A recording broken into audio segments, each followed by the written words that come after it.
میرے محترم بھائیوں، ماہ رجب کے مہینے کی بدعتوں میں سے ایک عظیم بدعت جو منائی جاتی ہے وہ رجب کی 22 تاریخ کو ہے، اور افسوس کی بات یہ ہے کہ اس بدعت کا آغاز ہمارے ملکوں سے ہوا تھا، اسی لیے عرب ممالک میں آپ اس بدعت کو نہیں پائیں گے۔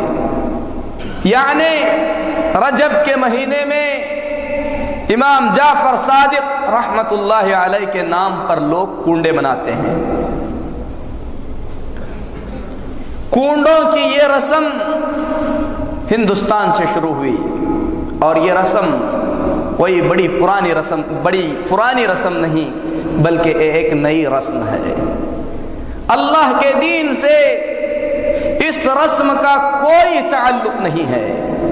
اللہ کا دین اس قسم کی گھناؤنی رسم اور اس کے پیچھے گھڑے گئے جھوٹے واقعے سے پاک ہے۔ میرے محترم بھائیوں، رجب کے کنڈوں کے پیچھے اگر کوئی آدمی غور سے مطالعہ کرے تو اللہ کے ان دشمنوں کا ہاتھ ہے جو دشمن نبی کریم صلی اللہ علیہ وسلم کے صحابہ کرام رضوان اللہ علیہم اجمعین سے سخت نفرت، عداوت اور دشمنی رکھتے ہیں، بلکہ نبی کے صحابہ سے دشمنی کرنا اپنے دین کا حصہ سمجھتے ہیں، اور یہ سمجھتے ہیں کہ نبی کے صحابہ سے دشمنی کر کے وہ اپنے رب سے نعوذ باللہ قریب ہو رہے ہیں۔ میرے محترم بھائیوں، اللہ کے ان دشمنوں نے جنہوں نے صحابہ کرام رضوان اللہ علیہم اجمعین بالخصوص امیر معاویہ رضی اللہ تعالی عنہ، عمر بن خطاب رضی اللہ تعالی عنہ، ابو بکر صدیق، عثمان بن عفان، عائشہ صدیقہ رضی اللہ تعالی عنہا جیسے جلیل القدر صحابہ سے عداوت اور دشمنی رکھی، ان کے موتوں پر خوشیاں منانے لگے، تو اللہ کے ان بدبخت بندوں نے رجب کی 22 تاریخ کو، جس تاریخ میں امیر معاویہ رضی اللہ تعالی عنہ کی وفات ہوئی تھی، اللہ کے ان دشمنوں نے اس دن کو خوشی کا دن بنا لیا، اور اپنے ماحول کے اندر، اپنے فرقے کے اندر آزادانہ طور پر اس دن کو خوشی مناتے رہے۔ اللہ کے یہ دشمن اہل سنت والجماعت کے اندر جب اس گھناؤنی رسم کو، امیر معاویہ رضی اللہ تعالی عنہ کی وفات کے دن کو خوشی کا دن منانا چاہا تو اس کے لیے انہوں نے ایک جھوٹا واقعہ گھڑ لیا۔ بات واضح ہو گئی ہوگی کہ 22 رجب جس دن جعفر صادق رحمت اللہ علیہ کا نام لے کر کنڈے بنانے والے کنڈے بناتے ہیں، حقیقت میں شیعہ یا روافض جو اللہ رب العالمین کے نبی کریم صلی اللہ علیہ وسلم کے صحابہ سے عداوت رکھتے ہیں، امیر معاویہ رضی اللہ تعالی عنہ کی وفات پر خوشی مناتے ہیں، اور اسی خوشی کو انہوں نے اہل سنت والجماعت کے اندر کنڈوں کی شکل میں لایا ہے۔ میرے محترم بھائیوں، تاریخ پڑھ کر دیکھیں، آپ کو پتہ چلے گا کہ جعفر صادق رحمت اللہ علیہ کی نہ ولادت رجب کے مہینے میں ہوئی ہے، نہ وفات رجب کے مہینے میں ہوئی ہے۔ جعفر صادق رحمت اللہ علیہ کی وفات شوال کے مہینے میں ہوئی ہے۔ رجب کے کنڈے شوال سے 4 مہینے پہلے بنائے جاتے ہیں، جس کا تعلق جعفر صادق رحمت اللہ علیہ کی زندگی سے دور دور تک نہیں ملتا۔ اس کہانی کو، اسے قصہ تو نہیں کہا جا سکتا، اس کہانی کو آپ نے سنا ہوگا جو رجب کے کنڈوں کے پیچھے بیان کی جاتی ہے، اور کہانی اس قدر بکواس ہے کہ ایسے ممبروں پر اسے بیان کرنا بھی ٹھیک نہیں ہوگا۔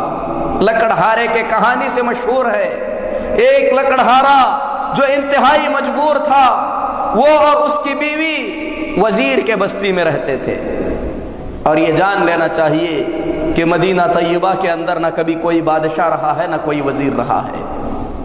مجبوری کی حالت کی زندگی گزار رہے تھے، 12-15 سال اسی حالت میں گزر گئے، لکڑہارا اپنی مجبوری سے چھٹکارا پانے کے لیے، اپنی تنگ دستی سے چھٹکارا پانے کے لیے مدینے سے کہیں دور چلا گیا۔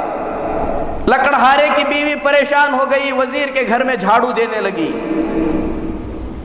اتنے میں ایک عرصہ گزرنے کے بعد اس نے جعفر صادق رحمت اللہ علیہ کو دروازے پر یہ کہتے ہوئے سنا کہ جو مجبور مصیبت زدہ شخص آج کے دن رجب کے 22 تاریخ کو میرے نام کے کنڈے بنائے گا، پھر اس کے بعد میرے نام کا وسیلہ لے کر اللہ سے دعا کرے گا، اس کی ہر مصیبت دور ہو جائے گی۔ اگر دور نہ ہو تو قیامت کے دن میرا دامن پکڑ کر اللہ کے سامنے سوال کر سکتا ہے۔ اللہ کے لیے بتاؤ، کیا اللہ کے نیک بندے، اللہ سے ڈرنے والے، اللہ کے متقی اور پرہیزگار بندے اس قسم کی جرأت کر سکتے ہیں کہ دربار الہی میں کسی کو للکاریں؟ ایسا ہرگز نہیں ہو سکتا۔ میرے محترم بھائیو، ایک دیو مالائی قصہ ہے کہ اس کے بعد اس عورت نے کنڈے بنائے، اس کا شوہر جو لکڑیاں کاٹنے گیا تھا اور اس سے کئی سالوں سے غائب تھا، اس کی کلہاڑی نیچے گر گئی، اسے احساس ہوا کہ زمین کھوکھلی ہے، کھودا تو وہاں پر بہت بڑا خزانہ اسے مل گیا۔ لے کر گھر واپس آیا، راتوں رات وزیر کے محل کے بغل میں اس نے ایک اپنا بڑا محل تعمیر کر دیا۔ جنوں نے تعمیر کیا ہوگا یا خود بخود بن گیا ہوگا، اللہ اکبر۔ مسلمان ایسے واقعات پر یقین رکھتے ہیں۔ میرے مسلمان بھائیو، یہ المیہ ہے۔ اللہ کے کتاب کی صحیح خبروں کو چھوڑ کر کسی من گھڑت واقعے پر جس کی کوئی دلیل، کوئی سند نہیں، نہ اس بادشاہ کا نام، نہ اس وزیر کا نام، نہ اس کتاب کا نام جس میں یہ واقعات بیان کیے گئے، میرے محترم بھائیو، محل بن گیا۔ وزیر کی بیوی نے کچھ دنوں کے بعد اپنے چھت پر چڑھ کر دیکھا تو اس کے محل کے بازو میں محل بنا ہوا ہے، یعنی بازو میں محل تعمیر ہو گیا۔ وزیر کی بیوی کو پتہ تک نہیں چلا۔ اس کے بعد اس نے پوچھا کہ یہ محل کس کا ہے؟ بتایا گیا کہ یہ آپ کے گھر میں جو جھاڑو دیتی تھی اس نوکرانی کا ہے۔ وہ اس کو بلا بھیجی، پورا واقعہ اس نے پوچھا تو کنڈوں کی حقیقت اس نے بیان کی۔ وزیر کی بیوی نے مذاق اڑایا جیسے ہم مذاق اڑا رہے ہیں۔ اللہ کا قہر ٹوٹ گیا، جعفر صادق کا قہر آ گیا۔ کسی نے جا کر بادشاہ کے دربار میں شکایت کر دی کہ آپ کے وزیر نے بہت بڑا گھپلہ کیا ہے۔ بادشاہ نے وزیر کو بلایا، حساب کتاب لیا تو اس کے حساب و کتاب میں لاکھوں کا گھپلہ ہو چکا تھا۔ تو بادشاہ نے اسے وزیری سے نکال دیا، محل چھین لیا، شہر بدر کر دیا۔ اپنے پاس 1-2 درہم لے کر یہ لوگ شہر سے واپس جا رہے تھے، راستے میں انہوں نے خربوزہ خرید لیا، خرید کر عورت اپنے پلوں میں باندھ لی۔ اتفاق سے اس دن بادشاہ کا بیٹا شکار کرنے کے لیے اسی راستے سے گیا ہوا تھا اور آنے میں دیر ہو گئی۔ کسی نے بادشاہ کو بتا دیا کہ وزیر جس راستے سے شہر چھوڑ کر جا رہا ہے آپ کا بیٹا اسی راستے سے گیا ہے، اب تک نہیں آیا، ہو سکتا ہے وزیر نے غصے میں آ کر انتقاماً آپ کے بیٹے کو قتل کر دیا ہے۔ بادشاہ نے وزیر کو پکڑ لیا۔ جو خربوزہ وہ خرید کر لے گئے تھے کھول کر دیکھا تو وہ بادشاہ کے بیٹے کا سر بن چکا تھا۔ نعوذ باللہ، کس قسم کی واہیات ہے! اسے دین کا نام دیا جائے، اسے دین اسلام کی طرف منسوب کیا جائے۔ اللہ کی قسم، اللہ کا دین ایسے جھوٹے واقعات سے بری اور پاک ہے۔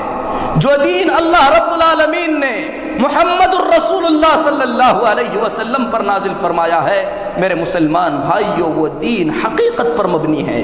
اس دین کے اندر ایسے جھوٹے واقعات کے لیے کوئی جگہ نہیں بن سکتی۔ میرے محترم بھائیوں، آگے کہتے ہیں کہ اس کے بعد بادشاہ نے وزیر اور اس کی بیوی کو قید خانے میں ڈال دیا۔ اب یہ رات بھر پریشان رہے۔ وزیر نے کہا کہ میں نے ضرور کوئی غلطی کی ہے جس کی مجھے یہ سزا مل رہی ہے۔ وزیر کی بیوی نے کہا کہ غلطی آپ سے نہیں، مجھ سے ہوئی ہے۔ میں نے جعفر صادق رحمت اللہ علیہ کے کنڈوں کا مذاق اڑایا تھا جس پر یہ مصیبت ہم پر آ پڑی ہے۔ راتوں رات انہوں نے توبہ کی تو صبح کیا دیکھتے ہیں کہ بادشاہ کا بیٹا دوسری طرف سے چلتے ہوئے آ رہا ہے۔ بادشاہ کو بڑا تعجب ہوا کہ بھائی یہ قتل کیے تھے، اس کا سر تھا تو پھر یہ کہاں سے چلتا آ رہا ہے؟ صبح میں جب واقعہ بادشاہ نے پورا تفصیل سے وزیر کو پوچھا تو اس نے پورا واقعہ بتایا، جس پر بادشاہ کو بڑی شرمندگی ہوئی۔ اس نے وزیری واپس لوٹا دی، اس کی تنخواہیں بڑھا دیا۔ پھر اس کے بعد بادشاہ اور وزیر نے مل کر جعفر صادق رحمۃ اللہ علیہ کے کنڈے بنانا شروع کر دیا۔ تو یہ کنڈوں کی حقیقت اور یہ کنڈوں کی کہانی ہے، جس کا آپ کو میرے محترم بھائیو دین اسلام میں کوئی ثبوت نہیں ملے گا۔